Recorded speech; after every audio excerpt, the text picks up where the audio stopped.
పుట్టపర్తి సాయిబాబా. ఈయన పేరు తెలుగు రాష్ట్రాల్లో వినని వారు ఉండరు. షిరిడి అవతార పురుషుడుగా ఈయనని భావిస్తారు. అంతేకాదు ఇతని చాలామంది దేవదేవుడు నాగరాజుడు అని కొలుస్తారు. ఈరోజు మనం ఈ వీడియోలో అసలు పుట్టపర్తి సాయిబాబా ఎవరు, నిజంగానే ఇతను షిరిడి సాయి మరో రూపమా, ఆయనకు ఆ పేరు ఎలా వచ్చింది, ఆయన ప్రజలకు ఎలాంటి సేవలను ఈశ్వరమ్మ దంపతులు సత్యనారాయణ వ్రతం చేయడం ఫలితంగా ఈ బాబు పుట్టడంతో వీరు ఇతనికి సత్యనారాయణ పేరు అని పెట్టుకున్నారు. అయితే ఈ బాబు పుట్టిన సమయంలో వారింట్లో సంగీత వాయిద్యాలు వాటంతట అవే మోగాయని ఇప్పటికీ అందరూ చెప్తూ ఉంటారు. అలాగే ప్రొఫెసర్ నారాయణ కస్తూరి రాసిన పుస్తకం ప్రకారం వెంకప్పరాజు ఈశ్వరమ్మ దంపతులు ఇంట్లో వ్రతం చేసుకున్న తరువాత ఈశ్వరమ్మకు ఒక బ్లూ కలర్లో ఒక క్రాంతి తనలో నీలమైనట్టు కలలో కనిపించిందంట. ఆ తరువాత ఆమె గర్భవతి అయింది. ఇక బిడ్డ పుట్టిన తరువాత ఆ పిల్లవాడి పక్కన ఒక నాగుపాము కనిపించిందట. కారణంగానే ఆయనని అందరూ రాజుగా కూడా భావిస్తారు అని ఆ బుక్లో ఆయన రాశారు. ఇలా ఇంకొన్ని కథలనేవి వీరి జననం గురించి వినిపిస్తూ ఉన్నాయి. ఇక వీరి బాల్యం విషయానికి వస్తే వాళ్ళ గ్రామంలో ప్రాథమిక విద్యను పూర్తి చేశారు. దీనికి చిన్నప్పటి నుండే నాటకము, కవిత్వాలు అన్నిటిపైన ఆసక్తికరమైన ఉండేవి. అనేక ప్రదర్శనలు కూడా ఇచ్చేవారు. తరువాత ఉరవకొండ ఉన్నత పాఠశాలలో చదువుకున్నారు. ఆ సమయంలోనే ఆయనకి ఒకసారి తేలుకుట్టింది. తరువాత ఆయనకి ఒక్కసారిగా అతని ప్రవర్తనలో మార్పు వచ్చిందని అందరూ అంటూ ఉంటారు. ఆయన ఎలా ప్రవర్తించేవారంటే సమాజ స్థితిలో ఉన్నట్టుగా ఉండేవారు. అంతేకాదు పురాతన శ్లోకాలు చెప్పేవారు. అన్నం సరిగ్గా తినేవారు కాదట. ఇలా ఉండంగా ఒకనాడు అంటే 1940లో తను షిరిడి సాయిబాబాకు చెందిన ఫకీరు అవుతానమని తనకు తానే ప్రకటించుకున్నాడు. అదే పేరు తనకు తానే పెట్టుకున్నారు. అదే సంవత్సరంలో అనగా 1940 అక్టోబర్ 20 ఆ సమయంలో ఆయనకి 14 సంవత్సరాలు. ఆ రోజున ఆయన తన చదువు మానేస్తున్నానని చెప్పి తనని భక్తులు పిలుస్తున్నారని, నాకు చాలా పని ఉందని అందరితో చెప్పి ఊరి బయటికి వెళ్ళిపోయారట. ఆ తరువాత 3 సంవత్సరాల వరకు దగ్గరలో ఉన్న ఒక తోటలో చెట్టు కింద కూర్చొని అక్కడే గడిపేవారట. ఆ సమయంలోనే అతని దగ్గరకు మెల్లగా ప్రజలు రావడం మొదలయ్యింది. ఇలా తన దగ్గరకు వచ్చిన ప్రజలతో వీరు భజనలు చేయించేవారు. అంతేకాదు తాను ఈ కాలానికి చెందిన సాయిబాబా అవతారమని అప్పటి నుండి ఆయనని సాయిబాబాగా అని చెప్పుకుంటూ వచ్చేవారు. బుక్కపట్నం స్కూల్ రికార్డులో 1942 సంవత్సరంలో చెందిన రికార్డులో ఈయన పేరు ఇప్పటికీ కనిపిస్తూనే ఉంది. ఇలా అప్పటి నుండి ఈయనను సత్యనారాయణ రాజు కాకుండా పుట్టపర్తి సాయిబాబాగా పిలిచేవారు. ఇక ఆ తరువాత సత్యసాయి మద్రాసుకి దక్షిణ భారతాన పర్యటనలు ప్రారంభించారు. చాలా తొందరగా అతనికి భారీ సంఖ్యలో భక్తులు తయారయ్యారు. దానితో 1944లో చుట్టూ ఉండే అనుచరులు ఆయనకు ఏకంగా ఓ గుడిని కట్టారు. ఇప్పుడు మనం దాన్ని పాత మందిరం అనే పేరుతో పిలుస్తున్నాం. ఇప్పుడు ఇది సాయిబాబా ఆశ్రమమైన శాంత నిలయంగా మారింది. ఆ తరువాత ఈ గుడిని మరింత పెద్దదిగా 1948లో కట్టడం ప్రారంభించి 1950కి పూర్తి చేశారు. ఇంకా క్రమంగా ఇతని పేరు అనేది దేశవ్యాప్తంగా వ్యాప్తించడంతో భక్తుల సంఖ్య కూడా విపరీతంగా పెరిగింది. అలాగే ఇతని పేరు మీద ఎన్నో కట్టడాలు వెలిశాడు. అలాగే తను షిరిడి సాయిబాబా అవతారమని అనేవారు. ఇంకా ఆ తరువాత 1968 జూన్ 29న ఈయన మొదటిసారిగా విదేశాలకు వెళ్లారు. ఉగాండా, నైరోబి లాంటి దేశాల్లో పర్యటించారు. అక్కడికి ఆదేశాలు చెప్పేవారు.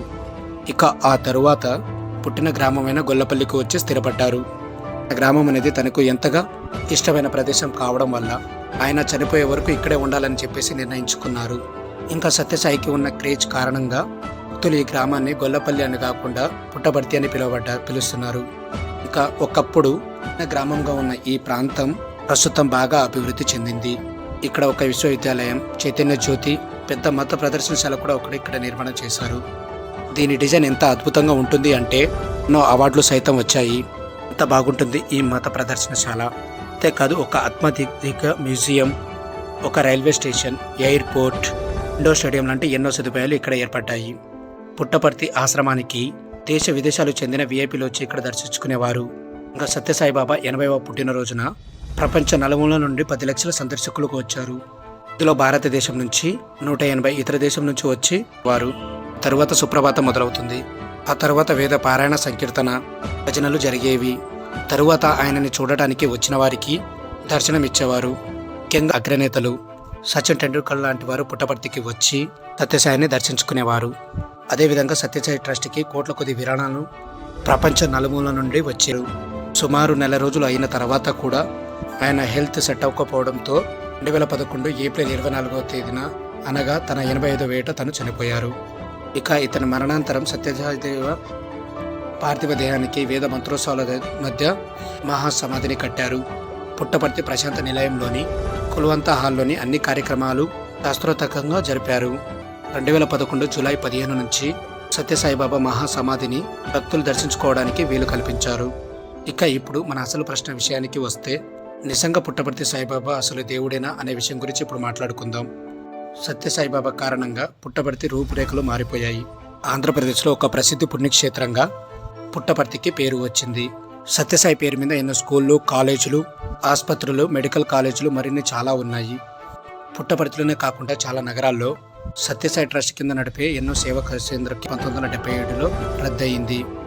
2000 డిసెంబర్లో ఇండియా టుడే పత్రికల్లో పీసీ సర్కార్ జూనియర్ బాబా చేసేవి అన్ని మోసాలని చెప్పేసి ఆరోపించాడు.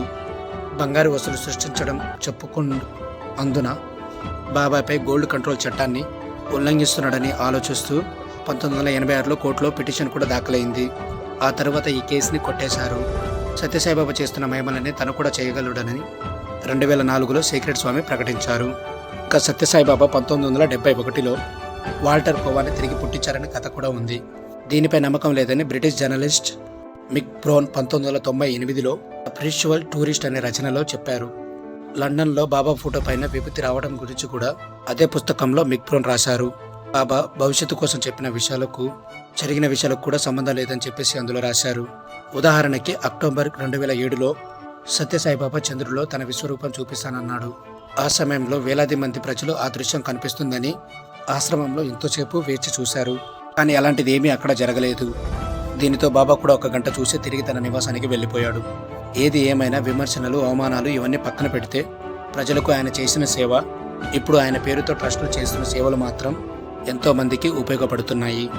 సత్యసాయిబాబా దేవుడా కాదా అనే నిర్ణయాన్ని ఇక ప్రజలకే పెద్దలు వదిలేశారు. మీ అభిప్రాయం ఏంటి? తప్పకుండా మాతో కామెంట్లో ప్రదర్శించండి. ఇది ఫ్రెండ్స్ ఈరోజు స్టోరీ. సో మరిన్ని ఇంట్రెస్టింగ్ వీడియోస్ కోసం మా ఛానల్ని సబ్స్క్రైబ్ చేసుకోండి. Thank you.